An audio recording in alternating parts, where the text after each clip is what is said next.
फिर भी उन्होंने हार नहीं मानी और उन्होंने अपनी पत्नी को पढ़ा करके और शिक्षिका बनाई। शिक्षिका बनाने के बाद में वो बच्चों को पढ़ाती थी। अभी आपके सोशल मीडिया का जमाना है, आपने शायद ज्योतिबा फुले की फिल्म देखी होगी, अगर नहीं देखी है तो वो देखना। उसमें किस प्रकार से एक बच्ची को आपके कचरा डालने की रेडी में छिपा करके लाते हैं पढ़ाने के लिए और उनको विद्यालय के अंदर इंटर कराया जाता है। तो इस प्रकार की जो महिला जिसने महिलाओं के लिए अपना पूरा जीवन त्याग दिया, उसको हमें नमन करना चाहिए। बड़ी खुशी की बात है कि यहाँ आज कुछ महिलाएं भी बैठी हुई है, तो उनको क्योंकि हमें किसी चीज का पता नहीं होता है तब हम उसको ढोते हैं। यदि महिलाएं जागरूक हो जाएंगी तो वो अपनी बच्चियों को अधिक से अधिक पढ़ाएगी और एक महिला यदि पढ़ जाती है तो दो परिवार जो है वो सुधरते हैं। ज्योतिबा फुले ने न केवल महिला शिक्षा का ही कार्यक्रम किया, उन्होंने उस समय छुआछूत उन्मूलन, महिलाओं की शिक्षा अधिकारों के लिए संघर्ष किया। इसलिए इसको देश की प्रथम महिला शिक्षिका कहा जाता है। तो भारत में नहीं विदेशों में भी इनको जो है बहुत सम्मान के साथ, आदर के साथ याद किया जाता है। सावित्रीबाई फुले आधुनिक भारत की प्रथम शिक्षिका, नारी शक्ति का प्रतीक है और महिला शिक्षा की जननी कहा जाता है। सामाजिक बुराइयों में बाल विवाह, सती प्रथा, छुआछूत, कुप्रथाओं का विरोध किया। विधवा पुनर्वास, आश्रय खोले और विधवा गर्भवती महिलाएं जो उस समय जो बुराइयां थी वो तो सदियों से ही है। कुछ कास्ट या जातियां थी जिसमें पुनर्विवाह की व्यवस्था नहीं थी अपने समाज में, और आजकल तो सभी समाजों में पुनर्विवाह की व्यवस्था की जा रही है। उसमें क्षत्रियों में, ब्राह्मणों में और कुछ और भी जातियां थी जिनमें पुनर्विवाह की व्यवस्था नहीं थी। पुनर्विवाह का मतलब समझते होंगे आप, पति के गुजर जाने के बाद उसको जीवन भर विधवा रहना पड़ता था, शादी नहीं कर सकती थी। और जब शादी नहीं कर सकती थी तो बच्चियां जो है वो बलात्कार की शिकार होती और उनके जो बच्चे होते आज की तरह सुविधाएं नहीं थी, तो उन्होंने अपने घर में एक आश्रय बनाया जहां पर उन महिलाओं को रखा जाता और प्रसव कराया जाता। ज्योतिबा फुले और सावित्रीबाई फुले के कोई संतान नहीं थी, लेकिन एक ब्राह्मण महिला थी जिसका उन्होंने दाखा करवाया और उस बच्चे को गोद लिया और जीवन भर उसका लालन पालन किया। ज्योतिबा फुले ने अपने जो संपत्ति थी उसका पूरा ब्यौरा दिया कि यदि ये सही तरीके से चलता है तो मेरे 4-5 घर थे, कुछ उस समय उनके पास नकदी पैसे भी थे, और भी संपत्तियां थी, वो उनको दे दी गई और कहा कि ये जीवन भर जो है वो इस मिशन को आगे बढ़ाएंगे। यही नहीं, ज्योतिबा फुले ने उसमें जो प्लेग रोग हुआ करता था, प्लेग रोग सुना आपने? प्लेग रोग कौन कौन जानता है? एक जानते लोग। प्लेग रोग जो है तो आपने मारवाड़ी में कहा होगा, गुल्ली को पीछे करके मरी आई, सफेद चूहे होते थे, उसके ऊपर वो धुएं होती थी, उसकी चूहे की, जिससे आदमी संक्रमित होकर के और बीमार होता, उनकी होती। अभी जो अपने जाते हैं ना शव यात्रा में, तो वापस उस रास्ते से नहीं आते। क्यों नहीं आते? उसका क्या कारण है? उसका कारण यह है कि वो एक को ले जाकर के वहां दफना करके आते, वापस आते तो 2-3 मरे हुए मिलते। तो उन्होंने उस समझ को दी नहीं, तो उन्होंने कहा कि अब रास्ता बदलो। रास्ता बदलने से हो सकता है कि मरे हुए नहीं मिले।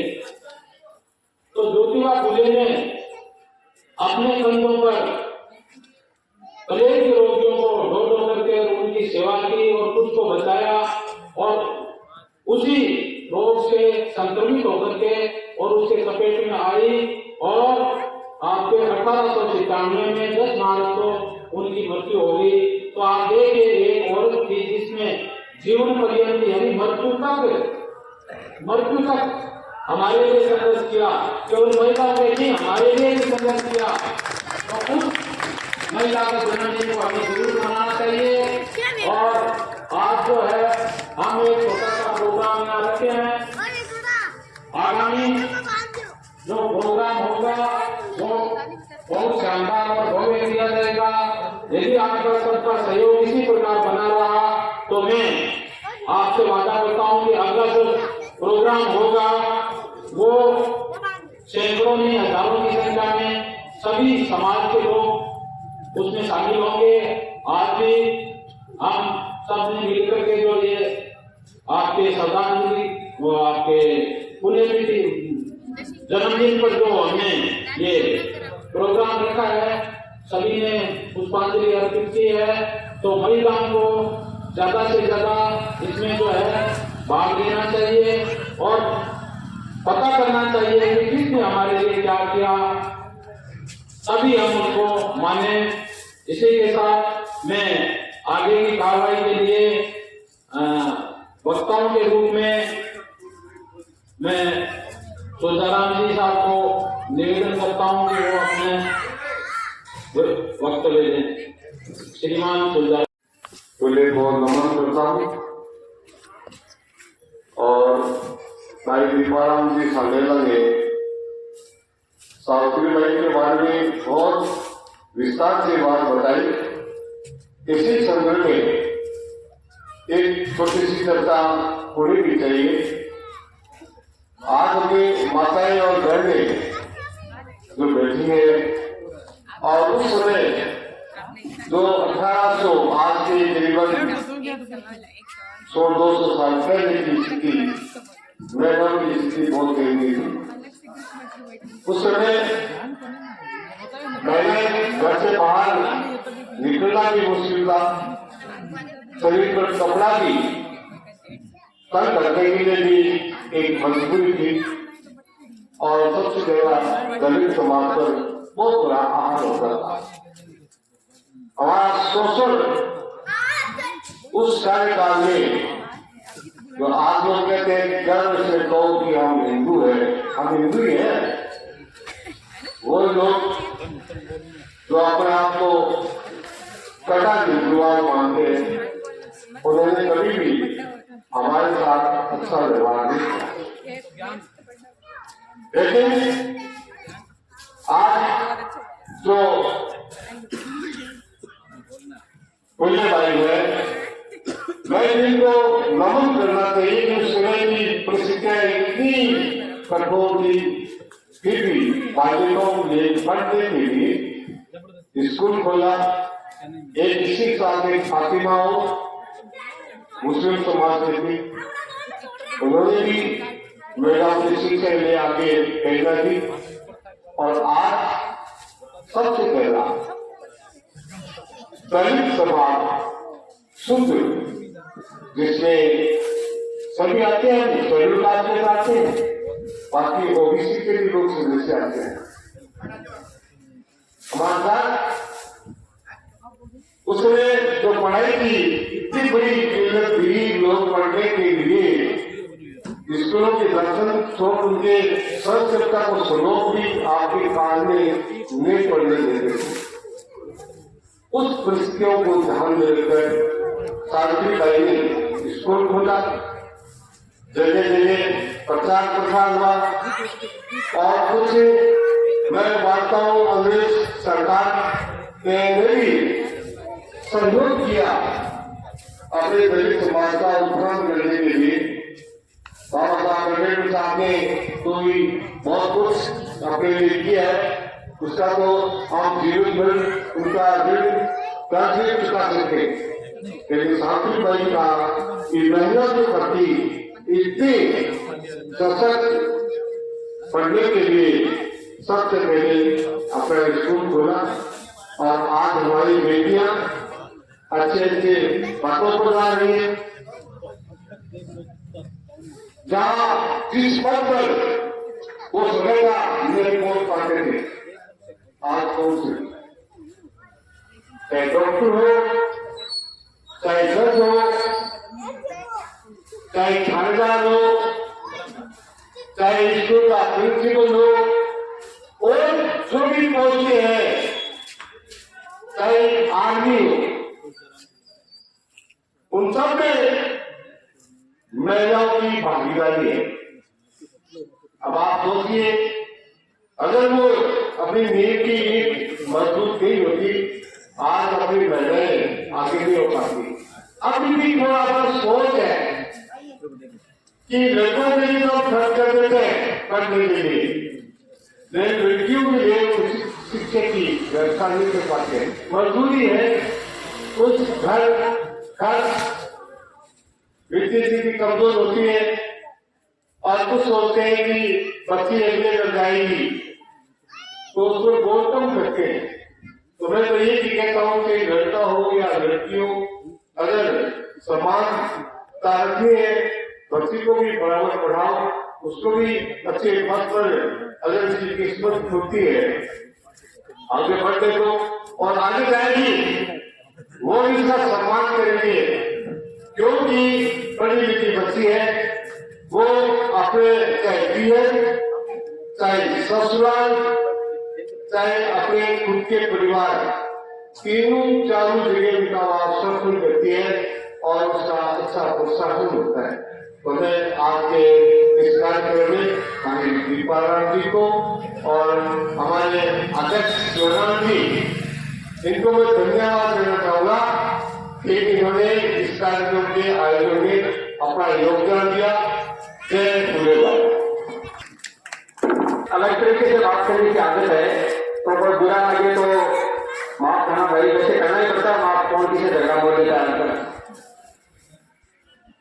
देखिए, आसपास लगभग 300 से 500 घरों में इस माइक की आवाज आ रही है। 300 से 500 घरों में, और यहाँ पर जो 150 लोग अपने इकट्ठा हैं, ये वो लोग हैं जो हिम्मत करते हैं। क्या करते हैं? हिम्मत। और इस दुनिया में यदि सबसे ज्यादा कोई हिम्मत करता है तो वो ये महिलाएं हैं। छोटी छोटी बेटियां घर का काम संभालने की हिम्मत से लेकर के, और एक महिला लाख समय तक हिम्मत करती है हर काम में। तो आज का दिन जो हमारी माताएं हैं, जो बहनें हैं, जो हमारी बेटियां हैं, जो हमारे घर में बड़े हैं, जो हमारी भाभी है, जो हमारी चाची है, मौसी है, ताई है, नानी है, भाभी है, साली है, दीदी है, इन सब के सम्मान का दिन है। हम अपने घर पर बैठे रोज भी करते हैं, पूरे साल में कोई आपको न्यूनतम नहीं देगा कि आज जीवन है, आज प्रोग्राम है, और कम से कम सावित्रीबाई फुले जयंती का न्यूनतम तो वास्तव में बहुत बुजुर्गों को मिलता है। तो जो भी आसपास घरों में सुन रहे हैं, अगर हिम्मत कर सके तो एक बार आए, 5 मिनट 15 मिनट कितना समय आए, रुके और पुष्प जरूर चढ़ा करके जाए। वो जो कुछ माताएं बहनें प्रोग्राम में आई है और वो दूर खड़ी देख रही है, तो ये अच्छी बात है, कोई बुरी बात नहीं है। अच्छी चीज को दूर से देखे तो इनको बुरा नहीं है, पर हम जितना अच्छी चीज के उसके पास आते हैं, हमको उसका उतना ही फायदा ज्यादा मिलता है। तो निवेदन है, जो भी आ सके लेकर जरूर आए। एक दीपाराम जी संडेला साहब ने हिम्मत की, हम यहाँ 150 किलोमीटर का हो गए। गुरु जी कहता सोचिए, अगर हम सब इकट्ठा होने की हिम्मत कर ले तो सैकड़ों हजारों लोग हम इकट्ठा होकर के हमारी माता बहन बहू बेटियों का सम्मान कर सकते हैं। तो ये हम सबके सम्मान करने का एक अवसर है। फिर मैं कहूंगा, मेरी बात को बुरा मत मानिएगा, मेरे ठीक सामने खड़ा हुआ शीतला माता का मंदिर है। कितनी महिलाएं हैं, जो पुरुष हैं, बच्चे हैं, जो 3 महीना 7 दिन या महीने में एक बार आकर के जाते हैं। और साल में जब शीतला माता का मेला या कुछ दिन आता तब तो जरूर आते हैं। क्यों? शायद इस शीतला माता ने कोई अच्छे काम किए होंगे। लेकिन भाई बुरा मत मानना, मैंने शीतला माता को देखा नहीं, लेकिन मेरे पुत्र ने सावित्री बाई फुले को अपनी आंखों से देखा है। अरे हम उन लोगों में से जो जिनको नहीं देखा उनकी भी अच्छाई को पूछते हैं। तो हमारे पुरखों ने तो सावित्री बाई फुले की जयंती उनको जीते जी देखा है, तो उनका मान सम्मान हम लोग 2 कदम आगे बढ़ के करें। अगर ये देवी देवता और भगवान है तो इनके अच्छे कामों को पूजाने वाला यदि कोई जिंदा भगवान है तो वो सावित्री बाई फुले जैसे लोग हैं। अम्बेडकर साहब का हम खूब नाम लेते हैं, खूब नाम लेते हैं, लेकिन अम्बेडकर साहब के लक्ष्य कदम पर चलने की हिम्मत ये यानी सावित्री बाई जयंती हमने मनाई। कई बार हमें हरियाणा में कहते हैं कि राजस्थान में तो एससी के लोगों के पास में जमीन है। हमारे हरियाणा में कई प्रदेशों में एससी के लोगों के पास जमीन बहुत कम है। एक कुमाराम नाम का आदमी था, उसने कोशिश की, सबने उसको प्रेरणा दी और एससी की जमीन आप हर किसी को नहीं कह सकते। एक कानून बनाया डॉक्टर भीमराव अम्बेडकर साहब से प्रेरणा लेकर के कि कानून ऐसे बना दो कि जो कमजोर है, जो गरीब है, जो पिछड़ा है, जो अनपढ़ है, और अगर कुल मिलाकर के कहूं अगर वो महिला है तो उसके साथ कोई अन्याय कर नहीं सके। तो इस तरह के कानूनों की शुरुआत व्यवहार में, कानूनी व्यवहार में एक पढ़ाई का, एक काम सिखाने का कोर्स माता सावित्री बाई फुले ने शुरू किया। तो आप सबसे निवेदन है, जरूर एक बार 2 मिनट आकर के अपनी हाजिरी देकर जाए। यूट्यूब पर मंगल जी कसोदकर साहब भी आए हुए हैं, इनके यूट्यूब चैनल पर भी ये खबर पूरी देश दुनिया में जाएगी। हो सकता है और भी कोई पत्रकार भाई आएंगे। और वहां पे चाहता हूँ गुरु जी मेरे देश में पीछे मंच लिया तो गुरु जी मंच संभाल। श्रीमान शांति पूर्व पार्षद आज के इस आयोजन में सर्वप्रथम मैं ऐसी महिला जिसको आज हम श्रद्धा से याद कर रहे हैं, उनको नमन करते हुए आज के उद्बोधन की शुरुआत करता हूं। आज के अध्यक्ष माननीय श्री शिवराम जी, मुख्य अतिथि श्री जी सुधाराम जी डाबरिया, विशिष्ट अतिथि किशन लाल जी कटारिया एवं समस्त बस्ती के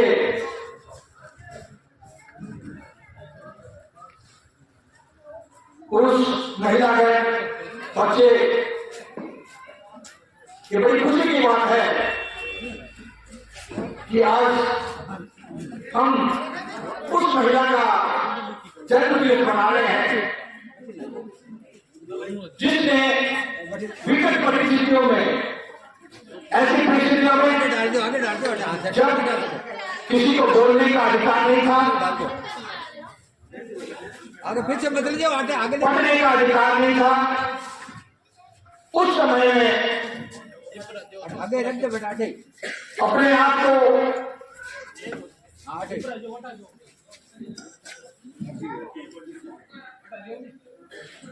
ऐसी परिस्थितियों को झेलते हुए आगे बढ़ने का प्रयास किया और समाज के उत्थान के लिए पहले सबको आगे आना पड़ता है, लेकिन उसका जो असर है वो समाज में पड़ता है। ऐसी महिला जिनको हम देवी का रूप कह सकते हैं, क्योंकि जो हमारे महापुरुष होते हैं उनके अंदर भी शक्तियां, देवी शक्तियां होती है, जिनके कारण ही वो अपना प्रभाव दे सकती, क्योंकि अपने जीवन का उद्देश्य उनका यही होता है कि हम समाज का विकास करें। अपना तो स्वयं हम सभी करते हैं, अपने लिए तो सभी जीते हैं, लेकिन जो औरों के लिए जीता है वही महापुरुष होता है। औरों के लिए जीना और उसके लिए प्रयास करना अपने आप में बहुत बड़ी चीज होती है, क्योंकि उसके ऊपर बहुत आपत्तियां आती है। और आज या क्या पहले भी समाज में जिसने भी आगे बढ़ने का प्रयास किया है उसको हमेशा बड़ी शक्तियों द्वारा, ताकतवर इंसानों द्वारा रोका गया। और जब तक हम हिम्मत नहीं करते हैं, हम अपने आप को आगे नहीं बढ़ा सकते, अपने समाज का विकास नहीं कर सकते। किसी ने कहा है वही रुख बदलते हैं हवाओं का, वही रुख बदलते हैं हवाओं का जिनके इरादों में जान होती है। खुशी चंद रहनों की मेहमान होती है, गम हमेशा साथ करता है। तो कहते हैं कि वही रुख बदलते हैं हवाओं का जिनके इरादों में जान होती है, कम चला करता है साथ साए का, खुशी चंद रहनों की मेहमान होती है। ज्यादातर खुशियां तो चंद समय के लिए होती है, जीवन में गम कई बार आते हैं। किसी महापुरुष ने कहा है क्योंकि इंसान से इंसान को प्यार करना चाहिए, सद्भाव रखना चाहिए, तो उसने इंसान के बारे में बताया है किसी की आंख में देखो, किसी की आंख में देखो तुम्हारा रूप बढ़ता है, किसी की सांस में देखो तुम्हारा प्यार बढ़ता है। नहीं इंसान है इतना बुरा जितना कि तुम समझो। किसी की आंख में देखो जहां भगवान रहता है, जहां भगवान रहता है। आज किसी गरीब की, किसी कमजोर की, किसी लाचार की, हम किसी का अगर किसी कमजोर, किसी लाचार को सहायता करते हैं, उसके लिए प्रयास करते हैं, तो वो एक इंसान से महान बन जाता है। और यही कार्य हमारी सावित्रीबाई फुले और उनके पति ज्योतिबा फुले उन्होंने समाज के लिए किया। आज हम इसीलिए उनको याद कर रहे हैं।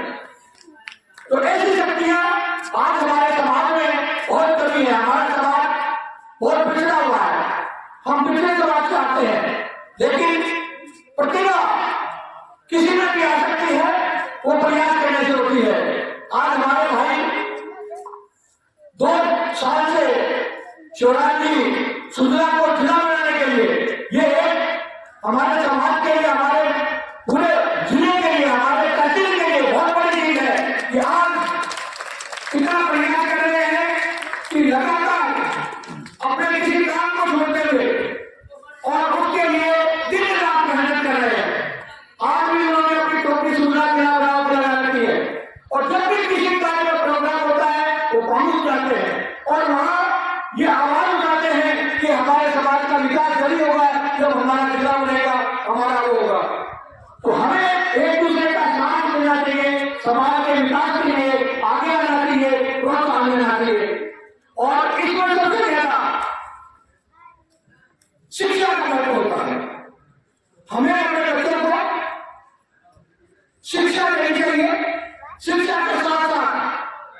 आज का समय बहुत आधुनिक हो गया है। ये जो मोबाइल है, मोबाइल में बहुत अच्छी चीजें भी आती है, लेकिन इसमें ऐसी चीजें भी आती है जो हमारे विकास को रोकती है और हमारे को पथभ्रष्ट करती है। तो बच्चों को हमें मोबाइल लेने से रोकना चाहिए, क्योंकि उनको ज्ञान नहीं है कि क्या अच्छा है क्या बुरा। तो इसी को कहते हैं संस्कृति। तो समाज में जब तक संस्कृति का विकास नहीं होगा, पहले क्या था कि हम पुराने बुजुर्गों के पास बैठते थे, उनसे ज्ञान लेते थे, उनसे शिक्षा लेते थे और संस्कार लेते थे। लेकिन आज हमारे पास समय नहीं है, हम सिर्फ टीवी देखते हैं, मोबाइल देखते हैं या बाहर रहते हैं। तो शिक्षा के साथ साथ हमें संस्कार, अपने घर के संस्कार, अच्छे नियम, अच्छी आदतें, उनका अनुसरण करना चाहिए और हमें अपने ध्यान रखना चाहिए कि हमारे बच्चे किस तरफ जा रहे हैं। हम अपने बच्चों का विकास नहीं करेंगे तो हमारा देश, हमारा समाज आगे नहीं बढ़ सकेगा। तो मेरा यही कहना है, इतना ही कहूंगा कि ये माताएं बहनें ज्यादातर घर में रहती है, अपने बच्चों के बारे में सोचे और समझे, क्योंकि सबसे ज्यादा जिम्मेदारी महिला की होती है। क्योंकि महिला घर में नहीं रहती है, लेकिन महिला के पास उसको इतना काम होता है कि वो घर का काम भी सारा करती है। पुरुष को एक कमा के रखता है, लेकिन महिला उसको कैसे चलाना है घर को और कैसे परिवार को पालना है, सारा सब कुछ करती है। तो आज के इस आयोजन को मैं ये कहूंगा कि सावित्रीबाई फुले को सत नमन, उनके प्रयासों को सत नमन, और आज हमारे जो प्रधान हैं उनको अपनी आभार कि आपने इस आयोजन में सफल बनाने में अपना सहयोग दिया। एक बार फिर इस आयोजन के कार्यकर्ताओं सभी को धन्यवाद, आभार, और मैं ये कोशिश करूंगा कि आप जब भी समाज के विकास के लिए कार्य हो उसमें अपना सहयोग दें। धन्यवाद। जय हिंद, जय भारत। एक बार भारत माता की जय, भारत माता की जय, भारत माता की जय। ज्योति कुछ बता रही है। नमस्कार आप सब जो लोग भी यहाँ पे आए हैं। तो मेरा कोई ऐसे स्पीच कोई रेडी नहीं है, बस मैं ऐसा बोलना चाहूंगी कि जिन सब ने भी मेरे से पहले जो कुछ भी बोला बहुत अच्छा बोला, बट जैसे सावित्रीबाई जी की बात करी उन्होंने, तो सबको ये बताया कि ना सावित्रीबाई जी ने शिक्षा के बारे में बहुत कुछ किया है, पर उन्होंने समानता के लिए भी बहुत कुछ किया है। अगर आप अभी समानता की बात करें कि आज हमारा समाज जो है वो कहाँ है, इक्वालिटी कहाँ है हमारे समाज में, कि पुरुष और जो महिला है वो समान, उसका जवाब ये है कि समान नहीं है। आप भी खुद यहाँ देख सकते हैं आराम से कि जितनी भी औरतें हैं उनको यहाँ पे लेके आया गया है ना, कि सबको बोला गया है कि आगे यहाँ कार्यक्रम हो रहा है। जितनी भी औरतें हैं, जैसे सर आपने अभी थोड़ी देर पहले जब आपने जो कहावत कही तो उसमें एक लाइन थी कि आंखों में देखना। आप में से कितने पुरुष हैं ये बोल सकते हैं कि उन्होंने इन स्त्रियों की आंखों में देखा है? कभी नहीं देखा। क्यों? क्योंकि उनको इतना बड़ा घूंघट पहना दिया जाता है, देखो खुद की आगे खुद की नजर इनकी साफ नहीं है। आप आज समानता की बात कर रहे हैं, यहाँ पे समानता कहाँ है, इक्वालिटी कहाँ है? जैसे सर ने कहा कि शिक्षा का बहुत महत्व है। सर शिक्षा का महत्व सिर्फ आज के जमाने में, आधुनिक जमाने में सिर्फ नौकरी तक ही है। अगर मैं मानूं, अगर मेरा मानना ये है कि समानता जो है वो घर से शुरू होती है। आप अपनी मतलब जो बेटी है या बेटा है उनमें कितनी समानता रखते हैं। जैसे सर ने कहा कि एक स्त्री जो है वो घर की जिम्मेदारियां निभाती है सारी, तो स्त्री पर ये बर्डन क्यों है, लड़के क्यों नहीं करते? आपने किसी ने भी ये सवाल पूछा? जैसे सावित्री जी हैं, आप उनके बारे में इतना बड़ा कार्यक्रम कर रहे हैं, इनके बारे में ये बताया गया कि इनकी सबसे बड़ी खासियत ये थी कि ये सवाल पूछती थी। किसी ने ये सवाल पूछा है अपने घर पे कि बहन और भाई जो है वो इक्वल है या नहीं है? नहीं है क्योंकि इक्वल, क्योंकि मैं अभी किसी का नाम नहीं लूंगी, पर मैंने अभी जस्ट 10 मिनट पहले ये देखा है कि किसी की बहन जो है वो कार्यक्रम में आ रही थी, लेकिन भाई ने जो है वो ये बोल दिया कि इतने सारे बड़े लोग हैं, पूछा क्या करेंगे? तो ये इक्वलिटी नहीं है, ये समानता नहीं है। आज हम इतने बड़े सारे लोग जो हैं, पढ़े लिखे लोग हैं, वो समानता समानता है कहाँ? ये समानता नहीं हुई, क्योंकि वो लड़का जो है वो आराम से खुलेआम यहाँ पे आ सकता है। कितनी लड़कियां हैं जो आराम से अपनी मर्जी से खुद उठ के यहाँ पे आ रही है और उन्होंने किसी ने रोका नहीं, क्योंकि मुझे पता है कि मेरी माँ ने मेरे को नहीं रोका। जब मैंने कहा कि मैं इस कार्यक्रम में जाना चाहती हूँ, तो मेरी माँ वो जो है पहली थी जिन्होंने ये कहा कि हाँ जा बेटा। कितने ऐसे बच्चे हैं, कितनी लड़कियां हैं ऐसी जिनको उनकी मम्मी ने ये बोला है कि हाँ जा बेटा कार्यक्रम में जो है वो अटेंड है। आप शिक्षा की बात कर रहे हैं, शिक्षा जो है वो सिर्फ आज के जमाने में सिर्फ आपको नौकरी देगी। शिक्षा का सबसे बड़ा ये एक इम्पोर्टेंट फैक्ट है कि वो आपको सोचने की ताकत देती है। अगर आप सोच सकते हैं, अच्छा सोच सकते हैं, तो वो बहुत बड़ी बात होगी आपके लिए। समानता सोच सकते हैं कि नहीं सोच सकते। आज जो इतने पुरुष लोग यहाँ पे इकट्ठा हुए हैं, आप अपने घर पे जाइए, आपको रोजमर्रा की जिंदगी में आपको जो है डिस्क्रिमिनेशन जो है वो आपको दिख जाएगा अपने ही घर। कितने ऐसे लड़के हैं जिनको खाना बनाना आता है, कितने ऐसे लड़के हैं जो अपने घर में अपनी बहन की मदद करते हैं, कितने ऐसे लड़के हैं जो कभी ये नहीं सोचते कि ये काम जो है वो मेरी बहन का है या मेरी माँ का है या मेरी दीदी का है, हमारा नहीं है कोई ये काम। कहाँ इक्वालिटी यहाँ पे? अगर आज आप ये कार्यक्रम कर रहे हैं, बहुत अच्छा कार्यक्रम कर रहे हैं। तो आज जो गांधी बस्ती में अपने जो ज्योतिबा फुले जयंती के संदर्भ में आज अपने ये कार्यक्रम किया है, गुरु जी की भावना के साथ क्या हम सब लोग हैं कि आने वाले टाइम में हम अपना सुजानगढ़ के हर देश पर गांधी चौक में भी सावित्रीबाई फुले की जयंती मनाएंगे। अगर साथ जोरदार ताली बजा करके एक बार करें। धन्यवाद, आपने मुझे सभापति बनाया, मैंने मेरा हौसला एलान किया कि अगली बार हम सब प्रयास करें कि गांधी चौक में सावित्रीबाई फुले की जयंती मनाएं। और भूल को तो माफ करना, माफ करने नहीं करो, भाई करने के लिए तैयार। आज शीतला माता मंदिर और बड़ी संख्या में महिलाएं पुरुष सभी यहाँ पे आए हैं। सावित्रीबाई फुले जयंती बहुत जोर शोर से मनाई गई है। बड़ी संख्या में महिलाएं पुरुष सभी यहाँ आए हैं और इसके बारे में विशेष रूप से मैं अभी गुरुजी से आपको रूबरू करवा रहा हूँ। गुरुजी दीपाराम जी आपको कुछ बताएंगे। हम सभी महापुरुषों की जयंतियाँ मनाते आए हैं, लेकिन मेरे मन में आया कि ज्योतिबा फुले जो 50% जनसंख्या का प्रतिनिधित्व करती है, उनकी जयंती बहुत कम मनती है। तो मैंने एक छोटा सा प्रोग्राम यहाँ रखा और छोटा प्रोग्राम जो है वो बड़ा हो गया। बहुत सारी महिलाएं भी शिरकत हुई और सबसे ज़्यादा हमारी बिटिया ज्योति ने जो है बहुत अच्छा प्रश्न भी किया और आगे जो है वो प्रोग्राम बड़े स्तर पर मनाने का प्रोग्राम के लिए सभी सहमत हुए हैं। और यहाँ जो पुरुष महिलाएं सभी ने अपना वक्तव्य भी दिया और बहुत अच्छे से जयंती मनाई।